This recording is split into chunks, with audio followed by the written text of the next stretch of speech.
Amis du jour, chalutations. Pour les petits nouveaux, moi c'est Sekhmet et je vous souhaite la bienvenue dans mon podcast littéraire.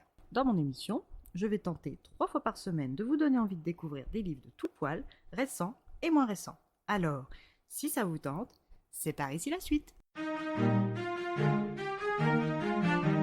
Aujourd'hui, je vais vous présenter La forêt des 29 d'Irène Frein, publiée aux éditions J'ai lu. Dans ce récit et au travers des contes des Charents, sorte de troubadours de l'époque, nous allons faire la rencontre de Jumbo dans le nord de l'Inde, entre le désert du Thar et les steppes du Rajasthan, dans les terres arides appelées Marwar, nom bien donné signifiant pays de la mort, 5 siècles en amont à notre temporalité. Si les Charents savent que Jumbo est né durant une tempête de sable, ils ignorent son nom de naissance choisi par l'astrologue de Pipassar et ne connaissent que le sobriquet dont les gens de l'époque l'ont affublé l'année de ses 15 ans. Jumbo, signifiant la merveille, et qui correspond bien à sa personnalité atypique et révolutionnaire. Jumbo est le dernier né de Loa, de la lignée Panwar, un vieux clan guerrier issu d'une des branches des Fils du Soleil, et Hansa, une vraie fille du Soleil. À l'époque de sa naissance, sa mère approchait de la quarantaine et ne désirait pas cette grossesse. Elle a tout fait pour ne pas la mener à terme, mais rien n'a marché. Alors en pleine tempête de sable, elle a accouché d'un petit garçon en bonne santé, mais doté de 12 doigts de pied dont 6 palmés. Hansa détestait cet enfant avant même sa venue au monde, et cette difformité accentua son rejet. La matriarche du village, qui a vu naître une grande partie de la Pipassar, est responsable des présentations entre le nourrisson et sa mère, mais c'est que celles-ci seront dues. Celui qui se ferait appeler plus tard Jumbo posa ses yeux noirs éveillés dans ceux de sa mère et le rejet fut bilatéral. Le petit choisit dans les femmes présentes Ganga, une jeune mère, comme nourrice et protectrice. Ce choix a été validé par la doyenne, la mère et le père avec qui Jumbo n'aura pas de problème. Après ces événements particuliers entourant la naissance de Jumbo, une pluie salvatrice tomba après des années de sécheresse. Depuis la naissance de ce petit aux 12 orteils, la pluie a recommencé à tomber et les festivités de septembre ont fini par pouvoir reprendre. Les 4 premières années de sa vie se sont passées dans le mutisme de sa nourrice Ganga, qui a perdu l'usage de la parole à la mort de son fils, quelques semaines après avoir accepté la charge de Jumbo. Mais à ses 4 ans, le petit prononça ses premiers mots qui firent rire aux éclats Ganga, engendrant pour lui le dégoût des tétés le sevrant enfin.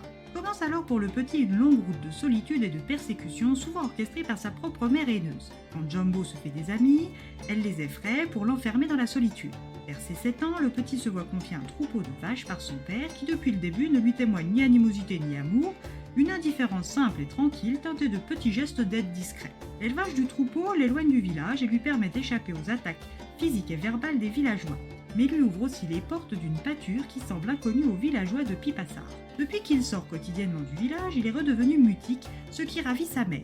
Mais ce n'est qu'une façade. Jumbo comprend que pour gagner l'invisibilité à laquelle il aspire, il ne suffit pas de se faire oublier des autres, mais aussi d'en savoir plus sur eux qu'ils n'en connaissent sur lui. Fort de cette conviction, il décide d'espionner les réunions des villageois pour apprendre tous leurs secrets.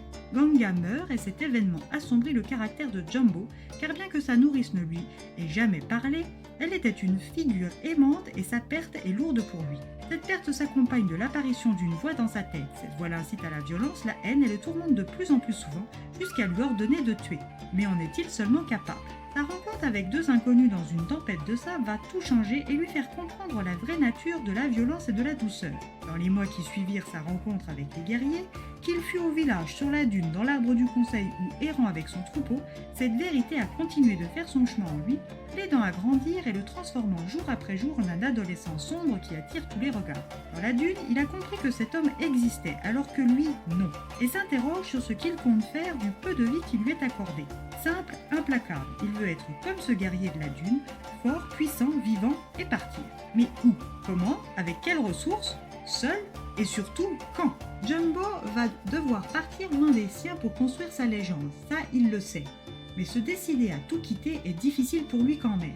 La mort accidentelle de ses frères sera-t-elle l'étincelle qui lui manquait pour partir à l'assaut de sa destinée ? Son destin est sur le point de s'écrire. Alors soyez prêts à le lire.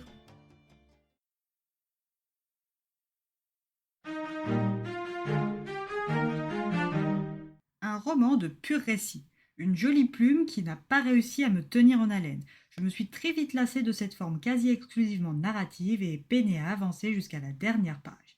J'ai ressenti un manque de rythme de par l'absence de dialogue, me rendant le parcours initiatique de Jumbo laborieux à lire. Pour moi, cette lecture est un flop. Et bien voilà, j'en ai fini pour aujourd'hui. J'espère que cet épisode vous aura plu et vous aura donné des nouvelles idées de lecture. Si vous souhaitez découvrir d'autres petits bonbons littéraires tout droit sortis de ma bibliothèque, je vous retrouve le mardi 20 février prochain pour un nouvel épisode. Et si d'ici là je vous manque de trop, vous connaissez le chemin sur Instagram, @leslecturesdeSekhmet. Sur ce, chalut les amis, et à la prochaine!